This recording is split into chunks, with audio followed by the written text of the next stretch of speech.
வணக்கம் நண்பர்களே. மாவட்டம் வாரியாக மருத்துவத்துறையில் அரசு வேலைவாய்ப்புகள் புதிய புதிய அறிவிப்பு வெளிவந்து கொண்டிருக்கிறது.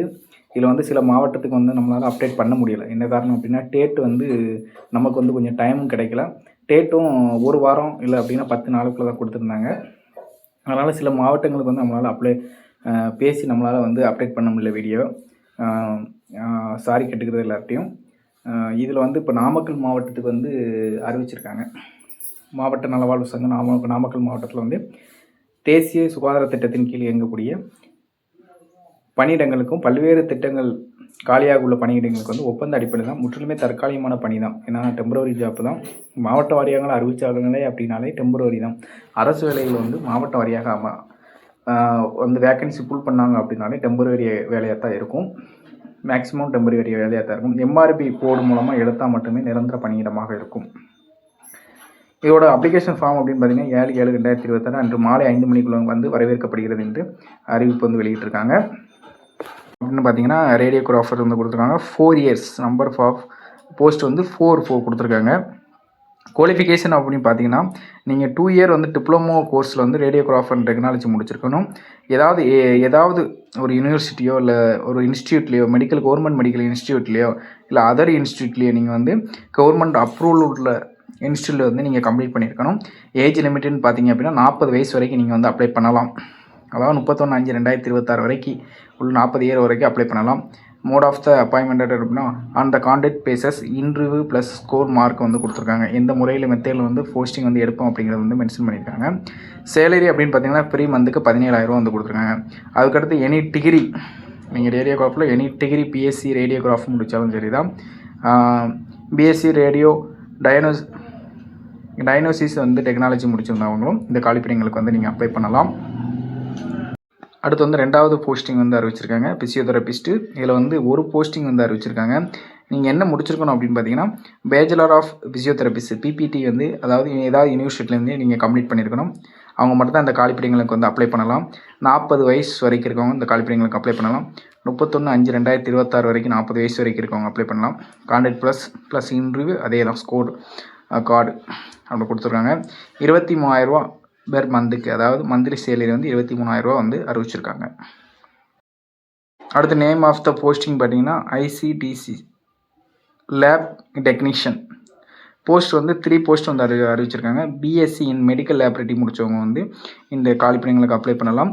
அல்லது BMLS diploma in medical laboratory technology அல்லது டிஎம்எல்எஸ் முடித்தவங்க 2 years recording by state government அந்த சென்ட்ரல் கவர்மெண்ட்டில் நீங்கள் முடிச்சவங்க அந்த காலிப்பணிகளுக்கு அப்ளை பண்ணலாம். எக்ஸ்பீரியன்ஸ் கேட்டிருக்காங்க. 2 year ஆஃப் எக்ஸ்பீரியன்ஸஸ் ஒர்க்கிங்கில் நீங்கள் 2 years எக்ஸ்பீரியன்ஸ் இருக்கணும். அவங்க தான் அந்த காலிப்பணிகளுக்கு அப்ளை பண்ணலாம். ஏஜ் அப்படின்னு பார்த்தீங்கன்னா 40 வயசு வரைக்கும் இருக்கவங்க அந்த காலிப்பணிகளுக்கு அப்ளை பண்ணலாம். Contract basis only. Interview salary அப்படின்னு பார்த்தீங்கன்னா 17,000 ஃப்ரீ மந்த் சேலரி அறிவிச்சிருக்காங்க. அந்த லேப் டெக்னீஷியன் 2 years எக்ஸ்பீரியன்ஸ்னு சொன்னோம்ல, அதுதான் இது கொடுத்துருக்காங்க. பிஎஸ்சியில் diploma in medical laboratory technology. Course duration 2 years இருக்கணும். 1 year experience for the working 1 years இருக்கணும். Candidate having MSc in medical laboratory technology முடிச்சவங்களும் அப்ளை பண்ணலாம். Candidate with experience for the working in any ஒரு இதில் நீங்கள் ஒர்க் பண்ணியிருக்கணும். Work பண்ணி 1 years வச்சுருக்கணும். MSc in medical laboratory technologies MMLS complete பண்ணியவங்க இந்த காலிப்பணிகளுக்கு அப்ளை பண்ணலாம். அடுத்து போஸ்டிங் ஒரு போஸ்டிங் அறிவிச்சிருக்காங்க. 1 staff standards therapist occupational therapist bachelor of master degree therapist from the recognised university. 40 வயசு இருக்கவங்க இந்த காலிப்பணிகளுக்கு அப்ளை பண்ணலாம். 1 கான்டாக்ட் பேசஸ் தான். இன்டர்வியூ தான். மந்த்லி சேலரி 23,000 அறிவிச்சிருக்காங்க. ஆடியோலஜிஸ்ட்டு ஸ்பீச் தெரபிஸ்ட் ஒரு போஸ்டிங் அறிவிச்சிருக்காங்க. இது degree in speech languages pathology form the recording in university in Indian கொடுத்துருக்காங்க. 40 வயசு இருக்கவங்க வரைக்கும் இந்த காலிப்பணிகளை அப்ளை பண்ணலாம். கான்ட்ராக்ட் பேஸ் தான். 32,000 சேலரி மந்த்லி சேலரி அறிவிச்சிருக்காங்க. அடுத்து 6வது போஸ்டிங் பார்க்குறோம். 6வது சீரியல் நம்பரு தெரபிஸ்ட் அசிஸ்டண்ட்டு ஒரு வேக்கன்சி இருந்துச்சுன்னா டிப்ளமோ நர்சிங் தெரப்பி முடித்தவங்க இந்த காலிப்பணிகளுக்கு அப்ளை பண்ணலாம். 59 வயசு வரைக்கும் இருக்கவங்க இந்த காலிப்பணிகளை அப்ளை பண்ணலாம். இது ஒன்லி கான்ட்ராக்ட் பேஸ் தான். வெயிட்டேஜ் மார்க் அடிப்படையில் தான் அந்த போஸ்டிங் ஃபுல் பண்ணுறாங்க. சேலரி பார்த்திங்கன்னா மாதம் 15,000 கொடுத்துருக்காங்க. அடுத்து தெரப்பி அசிஸ்டண்ட்டில் ஃபீமேல், ஃபஸ்ட்டு ஃபீமேல் தான் பார்த்துருக்கேன், 2வது ஃபீமேல் தான் பார்க்குறோம். இதில் வந்து டிப்ளமோ நர்சிங் தெரபிஸ்ட் முடிச்சிருக்கணும். வயசு அதே சேம் வயசு தான், 59 வயசு வரைக்கும் இருக்கவங்க அப்ளை பண்ணலாம். கான்ட்ராக்ட் பேஸ் தான், வெயிட்டேஜ் மெத்தடில் தான் வந்து போஸ்டிங் வந்து ஃபுல்லாக பண்ணுறாங்க. சேலரி அப்படின்னு பார்த்தீங்கன்னா 13,000 மந்த்லி சேலரி வந்து. அடுத்து நர்சிங்கில் வந்து 17 தப்பாக சொல்லிட்டேன், 17 டிப்ளமோ நர்சிங் தெரப்பி முடிச்சிருக்கணும். டிஎன்டி ஆயுஷ் அது முடிச்சிருக்கணும். 59 வயசு வரைக்கும் இருக்கவங்க அப்ளை பண்ணலாம். ஆன் த கான்ட்ராக்ட் பேசஸ் தான், வெயிட்டேஜ் மார்க் அடிப்படையில் தான் இந்த காலிப்பணிகளை வந்து ஃபுல் பண்ணுறாங்க. சேம் சேலரி 13,000 வந்து சேம் சேலரி வந்து கொடுக்குறாங்க. நான் ஃபஸ்ட்டே அப்ளிகேஷன் ஃபார்ம் ஸ்டார்ட் பண்ணிலே உங்கள்கிட்ட சொல்லியிருந்தேன், இந்த பதவி வந்து முற்றிலுமே தற்காலிகமானது தான். அதான் ஃபஸ்ட்டு பாயிண்ட் கொடுத்துருக்காங்க. 2வது பாயிண்ட் பார்த்திங்கன்னா, எந்த ஒரு காலத்துலேயும் வந்து பணி செய்ய நிரந்தரம் செய்ய மாட்டாங்க. ஓகே, விண்ணப்பங்கள் அனுப்ப வேண்டிய முகவரி அப்படின்னு பார்த்தீங்கன்னா, மாவட்ட சுகாதார அலுவலர், நிர்வாக செயலாளர், மாவட்ட நலவாழ்வு சங்கம், அதாவது டிஸ்ட்ரிக்ட் ஹெல்த் சொசைட்டி, மாவட்ட ஆட்சியர் வளாகம், அலுவலக வளாகம், நாமக்கல் மாவட்டம், பின்கோடு கொடுத்துருக்காங்க. தொலைபேசி எண் கொடுத்துருக்காங்க. இந்த தொலைபேசி எண்ணுக்கு நீங்கள் கால் பண்ணிங்க அப்படின்னா உங்களுக்கு வேறு எதுவும் தகவல் தேவைன்னா தகவல் கிடச்சிக்கலாம். தகவல்கள் தேவைன்னா சந்தேகத்தை வந்து நீங்கள் கேட்டு தெரிஞ்சுக்கலாம். அலுவல் நாட்கள், வேலை நாட்களில் மட்டும், அதாவது திங்கள் டு வெள்ளி வரைக்கும் உள்ள நாட்களில் மட்டும் ஃபோன் பண்ணுங்கள். காலையில் 10 மணிக்கு மேலே ஃபோன் பண்ணுங்கள். 5 மணிக்கு உள்ளே நீங்கள் ஃபோன் பண்ணுங்கள். மேக்ஸிமம் ஒரு 11 மணிக்கு ஃபோன் பண்ணிங்க அப்படின்னா எடுக்க வாய்ப்பு இருக்குது. அதனால் உங்களுக்கு சந்தேகம் இருந்தால் ஃபோன் அடித்து கேளுங்க. குறிப்பில் என்ன கொடுத்துருக்காங்க அப்படின்னா, விண்ணப்பங்களை வந்து நேரில் அல்லது விரைவு தபால் மூலம், அதாவது ஸ்பீட் போஸ்ட் மூலமாக நீங்கள் அனுப்பலாம். நீங்கள் ஸ்பீட் போஸ்ட் மூலமாக அனுப்பிச்சுன்னா 1 or 2 டேஸில் வந்து அப்ளிகேஷன் ஃபார்ம் வந்து சென்றடைஞ்சிடும். நேரில் கூட நீங்கள் அப்ளிகேஷன் ஃபார்மும் கொடுக்கலாம். ஸ்பீடு போஸ்ட் இல்லைனா கொடுங்க, இல்லாட்டி நேரில் நான் உங்களுக்கு வந்து எப்படி பொருத்தமாக இருக்கோ அந்த மாதிரி பண்ணிக்கலாம். விண்ணப்ப பணிகளை நாமக்கல் மாவட்ட சுகாதார அலுவலகத்தில் நேரில் பெற்றுக்கொள்ளலாம். ஃபார்ம் வந்து விண்ணப்ப பணிகளை வந்து நீங்கள் நாமக்கல் மாவட்ட சுகாதார அலுவலகத்தில் போய் நேரில் பெற்றுக்கொள்ளலாம். அல்லது namakal.nic.in என்ற இணையதள முகவரியில் பதிவிறக்கம் செய்து கொள்ளலாம். நான் இந்த முகவரியில் போய் நீங்கள் அப்ளிகேஷன் ஃபார்மை டவுன்லோட் பண்ணிக்கலாம். நான் அப்ளிகேஷன் ஃபார்முக்கான லிங்க் வந்து கமெண்ட் பாக்ஸில் கொடுத்துருக்கேன். நீங்கள் அதை கிளிக் பண்ணிங்கன்னா டேரெக்டாக அப்ளிகேஷன் ஃபார்முக்கு போயிடும். நீங்கள் அது மூலமாக கூட அப்ளிகேஷன் ஃபார்ம் வந்து டவுன்லோட் பண்ணிக்கலாம். சப்போஸ் லிங்க் இல்லை அப்படின்னா கமெண்ட் பண்ணுங்கள், ஹாய்னு கமெண்ட் பண்ணுங்கள், உங்களுக்கு லிங்க் நான் வந்து சென்ட் பண்ணிடுவேன். விண்ணப்ப படிவத்துடன் இப்பதவிக்குரிய அனைத்து சான்றிதழ்களையும் சுய சான்றோப்பூட்டு, அதாவது செல்ஃப் அட்டஸ்டட் செய்யப்பட்ட நகல் இணைத்து சமர்ப்பிக்க வேண்டும். அதாவது நீங்கள் வந்து என்னென்ன அப்ளிகேஷன் ஃபார்மில் புல் பண்ணுறீங்களோ அந்த அப்ளிகேஷன் ஃபார்மில் புல் பண்ணுற எல்லாத்தோட செராக்ஸ் வந்து அட்டாச் பண்ணலாம். எல்லாத்தோடனா எப்படின்னா, இப்போ கல்வி தகுதி வந்து ஃபுல் பண்ணியிருப்பீங்க, அந்த கல்வி தகுதியான செராக்ஸு, ஆதார் கார்டு செராக்ஸு, இருப்பிடம் இருந்தால் இருப்பிட செராக்ஸு, சாதி சான்றிதழ் செராக்ஸு, வேறு வந்து என்ன குவாலிஃபிகேஷன், அதுக்கான எக்ஸ்பீரியன்ஸ் சர்டிஃபிகேட் இருக்கா, இப்போ ஒரு குவாலிஃபிகேஷன் பண்ணி முடிச்சிருக்கோம், அதுக்கான கல்வி தகுதி வச்சுருப்பீங்க. சப்போஸ் அதோட எக்ஸ்பீரியன்ஸ் இருந்ததுன்னா அது எக்ஸ்பீரியன்ஸோட செராக்ஸ், எல்லாமே செராக்ஸ் தான் வைக்கணும். செராக்ஸ் கீழே வந்து சுய சான்றொப்பம் அப்படின்னு போட்டு செல்ஃப் அட்டஸ்டட்னு எழுதி உங்கள் சைன் பண்ணிடுங்க. எல்லா அப்ளிகேஷன் ஃபார்மில் சைன் பண்ண வேண்டாம். அப்ளிகேஷன் ஃபார்மில் வந்து கையொப்பம்னு இருக்கும், நீங்கள் அதை பண்ணியிருப்பீங்க. அந்த செராக்ஸில் அடிஷ்னலாக நம்ம என்னென்ன செராக்ஸ் அப்ளிகேஷன் ஃபார்மோடு அட்டாச் பண்ணுறோமோ அதில் வந்து நீங்கள் சைன் பண்ணிடுங்க. இணைக்கப்பட வேண்டிய சான்றிதழ் நகல்னு உங்களுக்கு கொடுத்துருக்காங்க. இதில் பாருங்கள், டேட் ஆஃப் பர்த்துக்கு வந்து நீங்கள் வந்து பர்த் சர்டிஃபிகேட் இருந்தால் அப்ளை பண்ணுங்கள், இல்லாட்டி SSLC இல்லை SC அப்ளை பண்ணும். அடுத்து என்ன குவாலிஃபிகேஷன், அதுக்கான மார்க் ஷீட்டு கேட்டுருக்காங்க. 10th 12th 11th diploma degree முடிச்சிருந்தேன், அதுக்கு ப்ரொஃபஷ்னல்னால் அதுக்கு கோர்ஸ் சர்டிஃபிகேட் இதெல்லாம் வச்சுருங்க.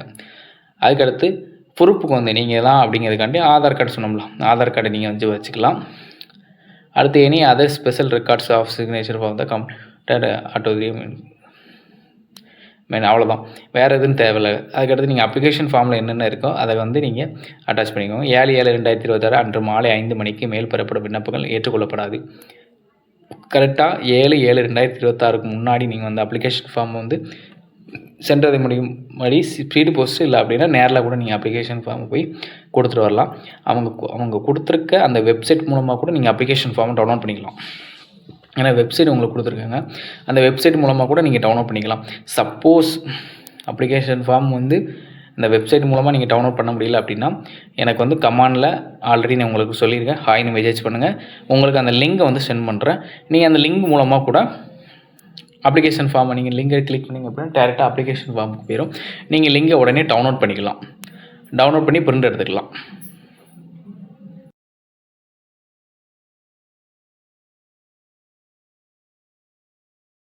இது அப்ளிகேஷன் மாடல். நான் சொல்கிற லிங்கை நீங்கள் கிளிக் பண்ணிங்க அப்படின்னா இந்த மாதிரி தான் அப்ளிகேஷன் ஃபார்ம் வரும், ஃபுல்லாக வரும். இது பாதி தான் உங்களுக்கு காட்டுறேன். National health mission Tamil Nadu, district health society Namakkal வந்திருக்கான். அப்ளிகேஷன் ஃபார் த போஸ்டா, நீங்கள் என்ன குவாலிஃபிகேஷன், அதாவது என்ன காலிப்படைங்களுக்கு அப்ளை பண்ணுறீங்களோ அதோட இது ஹெட்டிங் எழுதிங்க. இப்போ நர்ஸ்னால் மேலே வந்து நர்ஸ்னு எழுதிங்க. இல்லை மல்டிபர்பஸ் ஹெல்த் ஒர்க்குன்னா மல்டிபர்பஸ் ஹெல்த் ஒர்க்னு எழுதிங்க. ஹெல்த் இன்ஸ்பெக்டருக்கு அப்ளை பண்ணுறீங்களா அப்படின்னா ஹெல்த் இன்ஸ்பெக்டர்னு எழுதிக்கோங்க. என்ன வேக்கண்ட்டோ அதை எழுதிக்கோங்க. சைடில் வந்து ஃபோட்டோ பண்ணிக்கோங்க. இதுக்கடுத்து அடுத்து அப்ளிகேஷன் ஃபார்மில் அதுக்கு கண்டினியூவாக இருக்கக்கூடியது அப்ளிகேட்டர் நேம் வந்து என்ன நேம் போட்டுக்கோங்க. அடுத்து ஃபாதர் இல்லாட்ட husband name, date of birth plus age, என்ன ஏஜுங்கிறத எழுதிடுங்க. அதுக்கடுத்து உங்களுடைய குவாலிஃபிகேஷன், என்ன குவாலிஃபிகேஷன், நீங்கள் என்ன வேலைக்கு அப்ளை பண்ணுங்கள் அதுக்கான qualification plus 10th 12th certificate attach பண்ணிக்கோங்க. அடுத்து community certificate, copy to we enclose, அதோட காப்பி முன்னாடி அட்டாச் பண்ண சொல்லியிருக்காங்க. அதுக்கடுத்து Aadhaar card number, Aadhaar card number அதுக்கான ஜெராக்ஸை நீங்கள் இதை வந்து அப்ளிகேஷன் ஃபார்மோட அட்டாச் பண்ணிக்கோங்க. அப்ளிகேஷன் ஃபார்மோட இது எல்லாமே என்னென்ன ஃபுல் பண்ணுறீங்களோ எல்லாமே அட்டாச் பண்ணிக்கணும். அடுத்து வந்து கான்டாக்ட் நம்பரு இல்லாட்டி இமெயில் ஐடி, கரண்டில் உள்ள மொபைல் நம்பர் வந்து மேக்ஸிமம் கொடுங்க. சில பேர் ஃபோன் வந்து சுவிட்ச் ஆஃபில் இருக்க நம்பர் நம்ம ரீசார்ஜ் பண்ணிக்கலாம் அப்படின்னு சொல்லிட்டு கொடுத்துட்டு போயிருந்தாங்க. சப்போஸ் உங்களுக்கு வந்து தபால் மூலமாக சொல்ல முடியல அப்படின்னாலும் இன்றைக்கு வந்து ஃபோன் மூலமாக கூட சொல்கிறதுக்கு வாய்ப்பு இருக்குது. எக்ஸ்பீரியன்ஸ் சர்டிஃபிகேட் ஆல்ரெடி சொல்கிறேன், அதை கொடுத்துருங்க. அட்ரஸ், அதாவது டெம்பரரி பெர்மனெண்ட் கரெக்டாக போட்டுக்கோங்க. டெம்பரரியாக இருக்கீங்கன்னா அந்த டெம்பரரி அட்ரஸ் கரெக்டாக ஃபில் பண்ணிங்க. பெர்மனெண்ட் அட்ரஸ் எந்த அட்ரஸோ அந்த அட்ரஸை ஃபில் பண்ணிக்கோங்க. அப்ளிகேஷனோட சிக்னேச்சர், உங்களோட சிக்னேச்சர் போட்டுங்க. பிளேஸ் டேட் கொடுத்துருக்காங்க. நீங்கள் என்ன பிளேஸோ அந்த பிளேஸை கொடுத்துருங்க. இப்போ வந்து மதுரையிலேருந்து அப்ளிகேஷன் அப்ளை பண்ணுறீங்க அப்படின்னா மதுரைன்னு கொடுங்க. நாமக்கல்லேருந்து அப்ளை பண்ணால் நாமக்கல்னு கொடுத்துருங்க. டேட்டு, நாமக்கல்லில் ஒரு கிராமமாக இருக்கும் அப்படின்னா அந்த கிராம பேரை நீங்கள் வந்து போட்டுக்கலாம். அவ்வளோதான்.